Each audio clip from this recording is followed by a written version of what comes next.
Hello guys, bersama saya lagi dalam Alright Nopo Channel. Makin menggempakan sahabat-sahabat semua rancangan propaganda dan juga persepsi yang akan dilakukan oleh Sitro dan juga tentera-tentera cyber Perikatan Nasional. Geng-geng kaki fitnah ini sahabat-sahabat semua. Kalau anda lihat kepada poster ataupun thumbnail yang saya buat ini, kalau kita lihat di bahagian tengah itu, ya dikatakan di sana ada seorang yang memberi WhatsApp di sana, Salim Iskandar.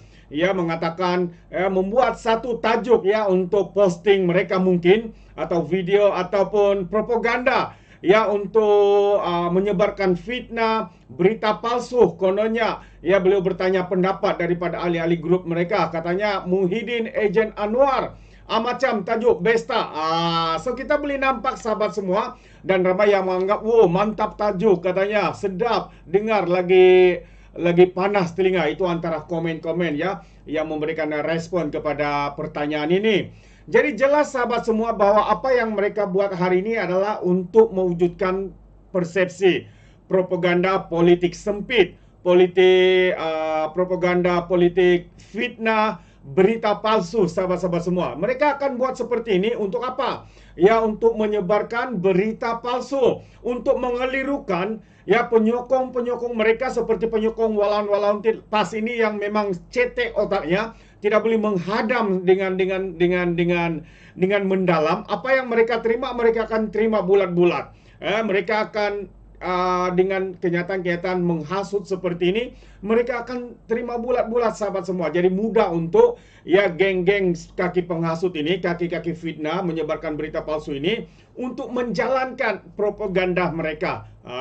So ini ya sebenarnya apa yang coba dilakukan. Jadi bagi anda sahabat-sahabat di luar sana, ya penyokong kerajaan pun dan mungkin juga bukan penyokong kerajaan yang berada di atas pagar, adakah anda masih percaya dengan propaganda yang dilakukan ataupun dibuat oleh kaki-kaki fitnah ini? Adakah anda masih mahu diperbodohkan, diperbudak-budakan? Itu satu persoalan. Tepuk dada, tanya selera.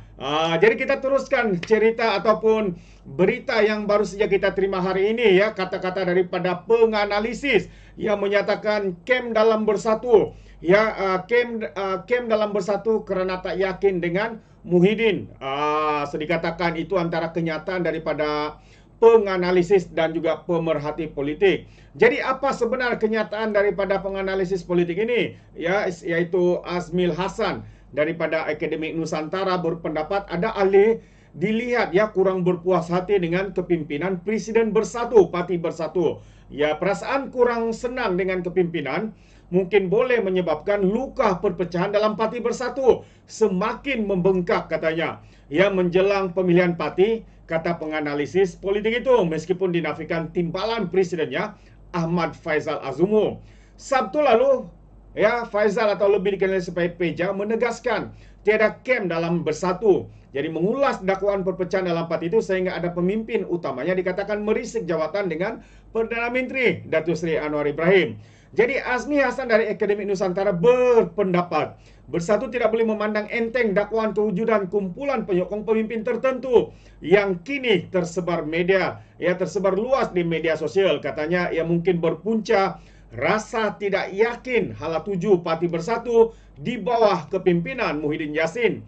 Menurutnya, walaupun tidak parah, namun ada di penyokong dilihat kurang berpuas hati dengan bekas Perdana Menteri itu yang seolah-olah tiada motivasi dan tidak berpandangan jauh mengemudi Parti Bersatu berbanding PAS yang semakin hari katanya semakin kuat dengan mentadbir di 4 buah negeri.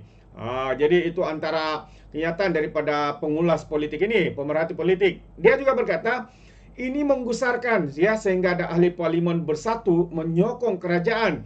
Sebab itu tidak heran timbul beberapa kem yang membayangkan siapa presiden pada pemilihan nanti. Walaupun Muhyiddin kata akan pertahan kedudukannya, tetapi saya jangka ini tidak akan berlaku. Jadi Muhyiddin ya mungkin tidak akan pertahankan karena sokongannya hanya di kalangan ahli majlis pimpinan tertinggi yang desak beliau kekal. Tetapi kalau dilihat perjalanan Bersatu sekarang, kita tahu masalahnya, katanya kepada FMT. Jadi timbul beberapa camp demi menonjolkan siapa presiden yang akan datang. Yang menang akan jadi Perdana Menteri jika Perikatan Nasional menang pada PRU yang ke-16. Kata Azmi, untuk PN menang dalam PRU Bersatu memerlukan perubahan pucuk pimpinan, termasuk presiden untuk membawa semangat dan nafas baru, sambil menambahkan Hamzah Zainuddin, antara individu boleh memainkan peranan berkenaan. Bagaimanapun katanya, Setiausaha Agung Bersatu ini dikatakan tidak layak dari segi perlembagaan parti untuk bertanding 5 jawatan tertinggi termasuk presiden yang terbuka kepada ahli yang menganggotai MPT sekurang-kurangnya 2 penggal penuh. Jadi Hamzah dilantik di jawatan Setiausaha Agung pada Mac 2020 dan mengekalkannya selepas pemilihan parti 4 bulan kemudian. Mazlan Ali daripada Universiti Teknologi Malaysia pula berpendapat pimpinan Bersatu perlu menambahkan segala kabar angin perpecahan yang boleh melambangkan parti, terutama pada pemilihan parti sekarang, parti yang akan datang.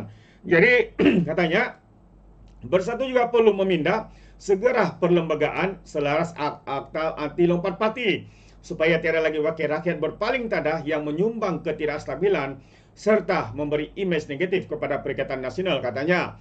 Jadi Bersatu dijangka mengadakan pemilihan MPT ya dan bahagian pada tahun ini dengan tumpuan pada kursi presiden dan timbalannya yang akan membayangkan calon Perdana Menteri Perikatan Nasional seperti ketika PRU 15 apabila Muhyiddin dicalonkan ke jawatan itu. Wow, itu antara ya ulasan daripada pemerhati dan juga penganalisis politik sahabat-sahabat semua. Ya, memang agak panas sebenarnya walaupun ya dilihat parti Bersatu ini tidak mengakui wujudnya camp, wujudnya sokong atau tidak sokong Muhyiddin Yassin ini.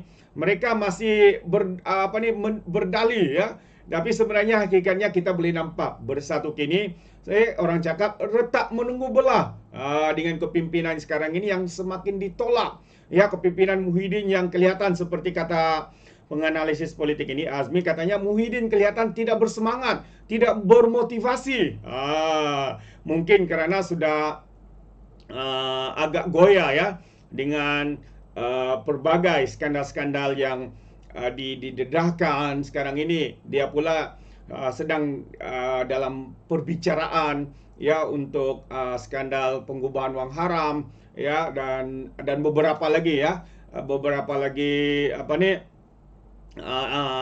isu ya melibatkan projek Jana Wibawa. Yang kalau kita tahu projek Jana Wibawa ini mereka katakan untuk membantu ya kontraktor Bumiputra. Tapi yang sebaliknya yang mendapat kontrak ini bukan dari ada kontraktor Bumiputra, tetapi juga ada kontraktor daripada masyarakat Cina, sahabat-sahabat semua. Jadi ya, apakah sebenar yang mereka cuba lakukan ya? Adakah untuk mengaut keuntungan? Adakah untuk mendapat rasuah, imbalan untuk memberikan projek dan sebagainya? Itu satu persoalan yang menarik untuk kita ikuti ya, perkembangan dalam perbicaraan beliau ini, terutamanya Muhyiddin Yassin.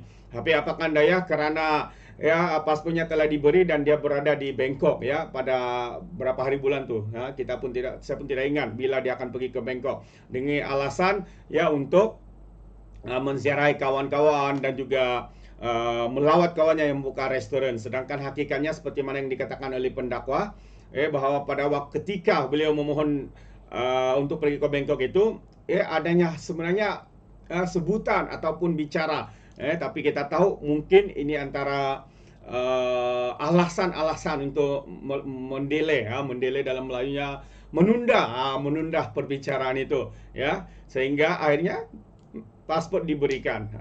Jadi sahabat semua, ini yang agak mengejutkan. Sekali lagi, apa pandangan anda berkaitan dengan isu ini ya, seperti yang saya kongsikan awal tadi ya. Salim Iskandar dalam postingnya itu dalam satu grup WhatsApp ya kepada sitro-sitro tentera cyber, kaki-kaki geng fitnah ini akan sentiasa ya mewujudkan propaganda, mewujudkan persepsi, posting-posting video ataupun fitnah, berita palsu. Untuk apa?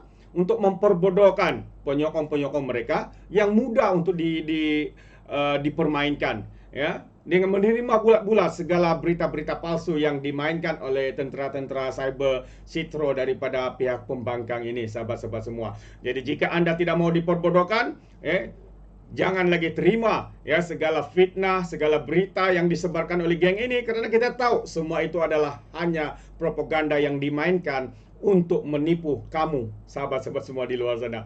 Jadi terima kasih. Sampai di sini saja. Sekiranya Anda mau berikan sebarang komen, Anda boleh berikan di dalam ruangan komen. Dan izinkan saya untuk mengundurkan diri.